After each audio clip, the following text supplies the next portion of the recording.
കാര്യം മറന്നല്ലോ, പാറക്കുട്ടി ഛർദ്ദിച്ചപ്പോൾ അവളുടെ മേല് മൊത്തമായിരുന്നു. ഇനി ഇടാൻ യൂണിഫോം ഉണ്ടാവില്ലല്ലോ. ഏതായാലും അവളുടെ അമ്മനെ വിളിച്ചൊന്ന് പറയാം. വരാൻ പറ്റുകയാണെങ്കിൽ ഡ്രസ് കൊണ്ട് വരാലോ. ഹലോ, പാറക്കുട്ടിയുടെ അമ്മയല്ലേ? അതെ, പാറക്കുട്ടിയുടെ അമ്മയാണ്. ഞാനാണ് പാറക്കുട്ടിയുടെ ടീച്ചർ. ആഹാ ടീച്ചറോ, എന്ത് പറ്റി ടീച്ചറെ? പാറക്കുട്ടി ഛർദ്ദിച്ചിട്ടുണ്ട്. അവളെന്തേലും പറ്റാത്ത തിന്നോടുന്ന്? അത് ചോദിച്ചാ അവൾ ഇന്നലത്തെ ബിരിയാണി ഇന്ന് ചൂടാക്കി കഴിച്ചിരുന്നു രാവിലെ സ്കൂളിലേക്ക് വന്നപ്പോൾ. ആഹാ, എന്നാ അത് തന്നെ, അവളിന്ന് ഛർദ്ദിച്ചിട്ടുണ്ട്. അയ്യോ, എന്നിട്ട് എൻ്റെ മോൾക്ക് എന്തെങ്കിലും പറ്റുമോ ടീച്ചറെ? ഹേയ്, പേടിക്കാൻ മാത്രമല്ല, കുഴപ്പമൊന്നുമില്ല. അവൾ രണ്ടോട്ടം ഛർദ്ദിച്ചിട്ടുണ്ട്. അപ്പോൾ അവളുടെ ഡ്രസ്സിൽ മൊത്തം അഴുക്കായിട്ടുണ്ട്. അപ്പോൾ ഒരു യൂണിഫോം കൂടി കൊണ്ടുവരായിരുന്നെങ്കിൽ അവൾക്ക് ഇടായിരുന്നു. ഇവിടെ ഇപ്പം നമ്മൾ ഡ്രസ്സൊന്നും എടുത്തേക്കലില്ലല്ലോ, അതുകൊണ്ട് പെട്ടെന്ന് ഇങ്ങനെ സാഹചര്യം വന്നപ്പോൾ അവൾക്ക് ഇടാൻ ഡ്രസ്സ് ഇല്ലായിരുന്നു.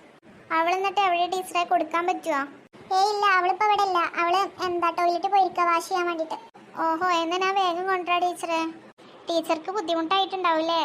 ഏയ് അത് കുഴപ്പമൊന്നുമില്ല കേട്ടോ, അതെല്ലാവർക്കും സംഭവിക്കുന്നതല്ലേ. പക്ഷെ നിങ്ങളോട് ഒരു കാര്യം പറയാനുണ്ട്. ഇനി തലേന്നത്തെ ബിരിയാണിയൊന്നും സ്കൂൾക്ക് വരുമ്പോൾ കുട്ടികൾക്ക് ചൂടാക്കി കൊടുക്കരുത് കേട്ടോ. അത് അവർക്ക് ആരോഗ്യത്തിനും കേടാണ്. പിന്നെ അവർക്ക് ഫുഡ് ഇൻഫെക്ഷനൊക്കെ വരാൻ ചാൻസ് ഉണ്ട്. അതുകൊണ്ട് അങ്ങനത്തെ ഭക്ഷണങ്ങളൊന്നും കുട്ടികൾക്ക് കൊടുക്കരുത്. അത് മാക്സിമം ഒഴിവാക്കുണ്ടോ.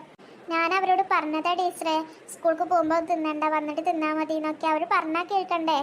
അത് കുഴപ്പമില്ല, ഇനി നോക്കിയാൽ മതി. ഓക്കെ ടീച്ചറെ, ഇനി ഞാൻ ശ്രദ്ധിച്ചോളാം. എന്നാൽ പിന്നെ അവൾക്ക് പറ്റിയൊരു ഡ്രസ്സ് കൊണ്ടുട്ടോ. ഓക്കെ ടീച്ചറെ, ഞാൻ വേഗം വരാൻ നോക്കാം.